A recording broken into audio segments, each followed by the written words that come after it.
Ces histoires sont en train d'être implémentées doucement, doucement, sans vous en rendre compte. Toutes vos histoires que vous voyez là, vos ananas juteux, oh cette pomme est grande, oh tout ça là, vous pensez que ça vient d'où? Ce sont les entreprises qui viennent d'ailleurs, qui ont exclusivement ces contrats, qui viennent s'appliquer et travaillent. Je pense qu'il est temps qu'on se réveille.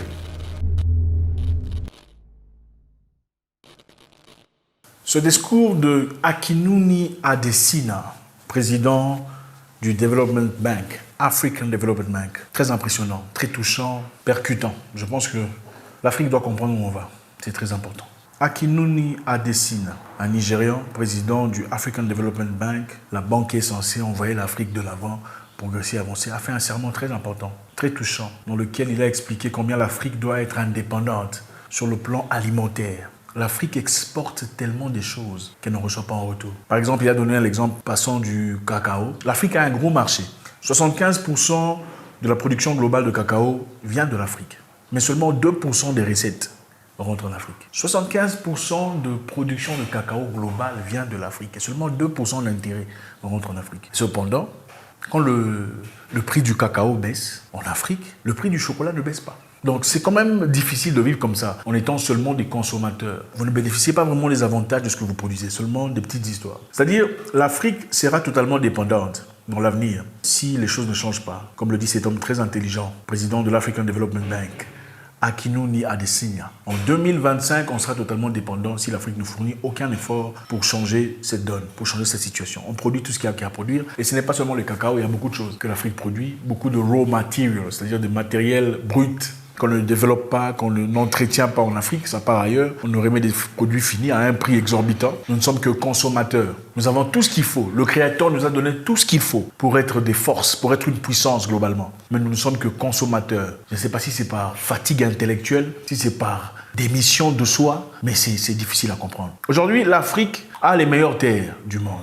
mais nous ne produisons pas assez à manger pour les Africains. L'Afrique a les meilleures terres du monde, mais ne produit pas assez de nourriture. L'Afrique, il y a 2 ans seulement, depuis 2 ans, on a essayé de répertorier, dépense 35 milliards de dollars pour importer la nourriture. 35 milliards de dollars par an pour importer la nourriture en Afrique. Vous trouvez ça normal? Vous avez les champs, vous avez les collines, vous avez les forêts, vous avez tout ce qu'il y a de fertile. Mais vous dépensez 35 milliards de dollars par an pour importer de la nourriture que vous pouvez produire sur place. C'est choquant. Et l'estimation était que d'ici 2025, on dépenserait encore jusqu'à 110 milliards de dollars pour importer la nourriture. Pourquoi on importe la nourriture? Tu as tout ce qu'il faut à la maison. Pourquoi tu importes? S'il faut y réfléchir, vous savez, dans la vie, celui qui contrôle la nourriture contrôle les peuples. Si tu as l'autorité sur la nourriture, sur ce que peuvent consommer la population, tu as l'autorité sur le peuple. C'est-à-dire, si le peuple s'oppose à ce que tu veux comme idéologie, tu vas simplement couper. Enfin, prenons l'exemple simple. Tu es propriétaire du seul supermarché dans le quartier.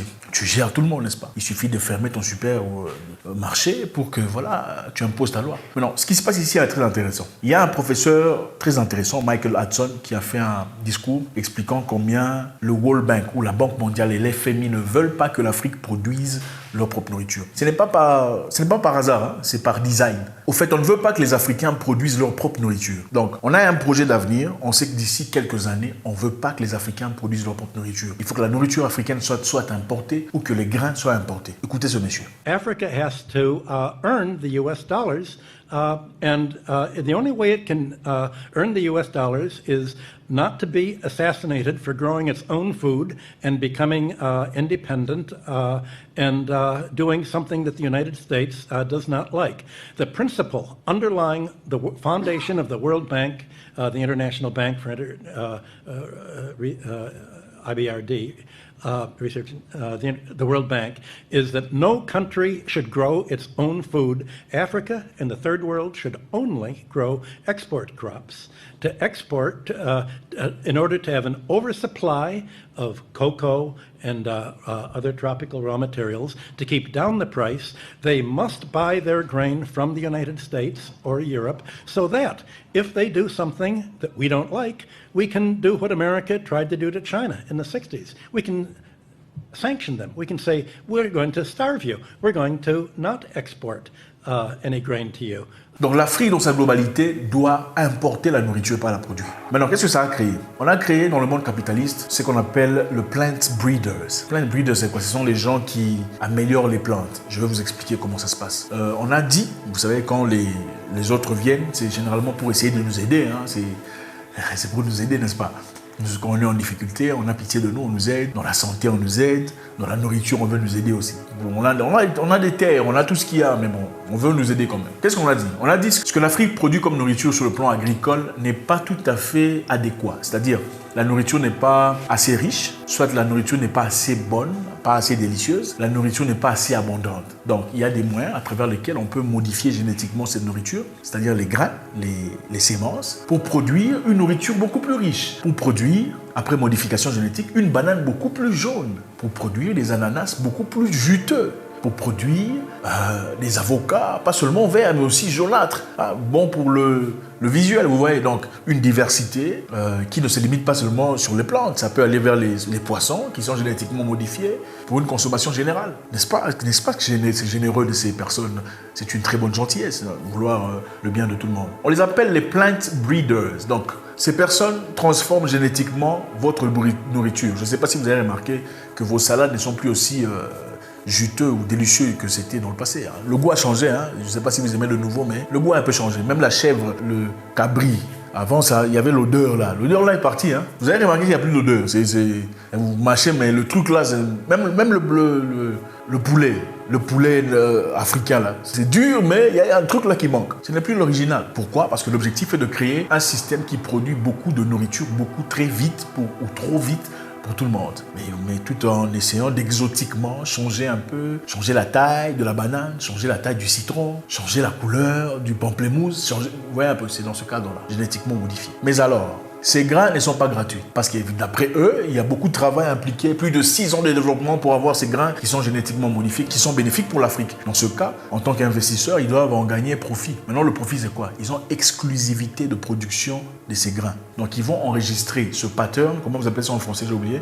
Donc, un diplômé répertorié comme une découverte. Les grains qui ont été créés par Dieu, le Créateur, donnés à tout le monde gratuitement, qui sont des biens nationaux, deviennent automatiquement répertoriés à une personne ou une entreprise. Donc, désormais, si vous voulez des avocats, il faut aller acheter des grains des avocats dans une entreprise. Ce n'est plus gratuit comme c'était dans le passé. Ce n'est plus une histoire créée depuis Dieu. Ce n'est plus un don du ciel. Ça appartient à une entreprise. Donc si on t'attrape en train de grandir des avocats, on va venir t'arrêter sans licence. Juridiquement, c'est ça. Surtout si on voit génétiquement que ça représente la même identité génétique telle que la découverte qu'on a importée, vous êtes criminel. Donc, ces plant breeders qui sont venus généreusement, gentiment pour venir s'impliquer en Afrique, pour essayer de créer un peu cette liberté de manger et de tout ça, désormais, ils vont vous produire des grains pour votre production nationale, pour votre nourriture, vos tomates, vos patates et tout le bazar. Mais en retour, il faut aller acheter seulement chez eux et n'importe tout. Vous ne pouvez pas planter ça illégalement, c'est-à-dire sans leur autorisation. Numéro 3, encore plus choquant, c'est-à-dire que tu ne peux pas prendre tes grains ou tes semences, donner ça à ton voisin, disons voisin, par générosité africaine, ou Ubuntu, je te donne quelques grains, va planter. Parce qu'il lui faut une licence pour ça. C'est exactement ça. C'est ça l'objectif. Et vous savez, vous pouvez bien vous imaginer qui est impliqué dans cette histoire, qui a beaucoup investi dans cette histoire de grains. Donc, c'est patented grains, c'est-à-dire, je ne sais pas comment vous dites ça en français, les semences enregistrées. C'est comme une découverte. Vous savez, c'est qui s'est impliqué, qui a investi. Évidemment, notre champion d'ordinateur s'est impliqué dans cette histoire. Évidemment, l'objectif, c'est comment? La procédure, c'est venir en Afrique, parler au gouvernement, disant on va vous aider dans l'agriculture à produire beaucoup de nourriture très facilement. En tout cas, cette nourriture pourra résister aux parasites, cette nourriture pourra résister au froid, cette nourriture ou cette plantation résisteront à la pluie, au froid, au chaud. Mais ça ne sera pas gratuit. Vous n'allez pas seulement nous payer, mais vous continuerez à nous payer parce que génétiquement parlant, cette histoire a été enregistrée en notre nom. Ce n'est pas un paiement d'une seule fois, c'est un paiement continu. Aussi longtemps que vous continuerez à planter, vous allez nous payer. Et aussi, d'autre part, c'est-à-dire aussi que si nous sommes en conflit, on ne vous donne pas les grains. Et si vous n'avez pas de grains, vous êtes affamé. C'est exactement ce qui s'est passé entre les États-Unis et la Chine dans les années 60, pendant la grande famine. Ouais. On a refusé de donner les grains aux Chinois. C'est très intéressant. Je pense que les Africains doivent se réveiller et comprendre. Il ne suffit pas d'aller au conseil. Oh, il y a conseil, il y a conseil. Qu'est-ce qui se passe dans votre environnement qui ne risque de ne plus exister demain ou après-demain? Inconscient. Tout ce que nous mangeons est importé. En tout cas, la grande partie.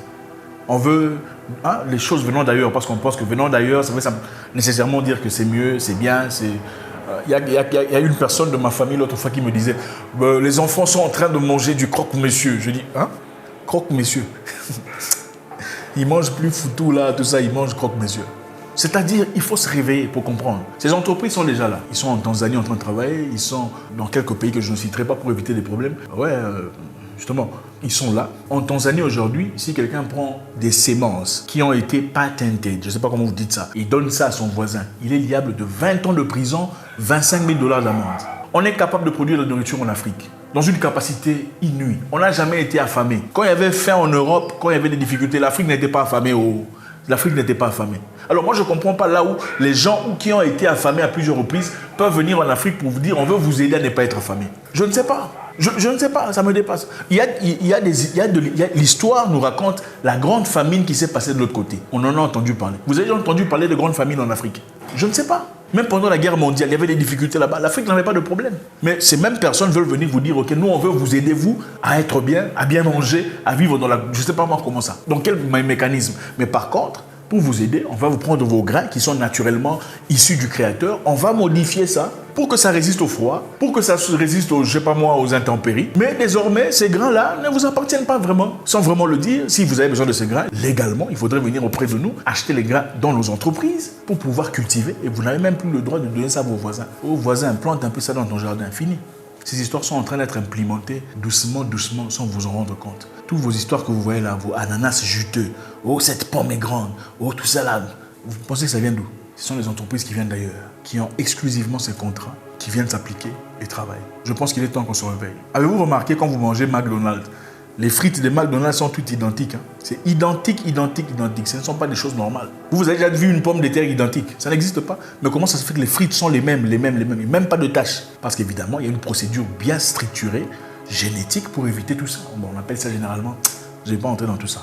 Maintenant, même si vous voulez faire partie des plant breeders, parce qu'on dit, bon, être plant breeder, c'est une opportunité accordée à tout le monde, n'importe qui peut faire partie de ça. D'abord, on dit, ils ont le droit d'accepter ou de refuser qui fera partie de cette histoire. Numéro 2, il faudra prouver que votre style ou le truc que vous avez créé est assez différente de toutes les variétés qui ont déjà été créées. C'est-à-dire, ils vont prendre votre histoire, comparer à ce qu'ils ont déjà été créés. S'ils trouvent que c'est trop proche, non, on ne l'accepte pas. Si ce n'est pas assez proche, alors on t'accepte. Numéro 3, il faut voir une uniformité. Donc, c'est-à-dire on complique les choses. On dit que c'est ouvert, mais c'est compliqué. Et il y a une grande entreprise hollandaise qui s'y met pour l'instant. Ça s'appelle NAC Tanbao. Ils ont des contrats en Afrique du Nord, généralement. Beaucoup d'entreprises. C'est eux qui travaillent sur le plan génétique pour changer ces histoires, manipuler les tomates, les patates et tout le bazar. Mais bon, de manière très curieuse, quand vous remarquez, regardez ceux qui sont là, ils sont presque tous papa, maman. Hein. Bon, ça c'est entre parenthèses. Ceux qui ont compris, compris. S'ils n'ont pas compris, n'ont pas compris. Donc, c'est ça le monde dans lequel on vit. L'Afrique doit se réveiller. Celui qui contrôle votre nourriture, contrôle votre avenir. Si je vous dis de prendre le vin et que vous refusez de prendre le vin et que je bloque les grains, vous faites quoi? Vous savez, ce qu'on trouve souvent comme innovation sont souvent des choses qui ont déjà été prévues. Rien ne se passe de grand dans le monde sans qu'il y ait synchronisation des grands. Ce sont des grands qui tolèrent ou autorisent directement ou indirectement les plus grands changements du monde. Bill Gates qui a beaucoup investi dans cette histoire de plant breeders, c'est-à-dire des créateurs de plantes. Et c'est lui qui pense que vous ne devriez plus manger de la viande. Parce que ce n'est pas bien. Il faudrait que vous mangez des insectes. Bill Gates, c'est le même monsieur qui a acheté les plus grandes terres. Il a le plus de terres aux États-Unis. C'est le plus grand fermier aux États-Unis. Donc, monsieur a quitté les ordinateurs. Maintenant, il est dans les fermes. C'est-à-dire que peu à peu, il est en train de gagner en popularité, gagner en pouvoir. S'il a toutes les fermes, c'est-à-dire quoi? C'est-à-dire que la nourriture vient de lui, c'est lui qui décide. S'il veut modifier, il modifie. S'il ne veut pas modifier, il ne modifie pas. S'il veut faire ce qu'il a envie de faire à travers ce que vous mangez, il le fera, n'est-ce pas? Regardez en Europe. On est en train de pousser les fermiers hors de business parce qu'on leur dit de travailler d'une façon ils n'ont jamais travaillé. Donc en fait, on essaie de serrer tellement les choses pour qu'ils vendent leurs terres à des entreprises privées qui commenceront désormais à produire la nourriture selon leur façon de travailler. En accord avec quoi? En accord avec le World Economic Forum, dont ils font tous partie. Donc l'objectif, c'est d'échanger vos nourritures qui ne seront plus naturelles. D'ailleurs, la plupart, ce n'est presque plus naturel. Ce qui n'est pas naturel n'est pas naturel. Voilà, c'est comme ça. Et pas seulement n'est pas naturel, c'est-à-dire que vous n'avez plus le droit à votre nourriture. Ces capitalistes qui cherchent de l'argent sont des gens fous. Il y a même un grand qui disait que l'eau n'était pas un droit universel. L'eau à boire n'est pas un droit universel. Il faudrait privatiser l'eau, donc vendre l'eau au public. Est-ce qu'une personne normale peut réfléchir comme ça? L'Afrique doit reprendre en main sa destinée. Et la première chose à faire, même pour chaque pays, c'est d'abord son autonomie.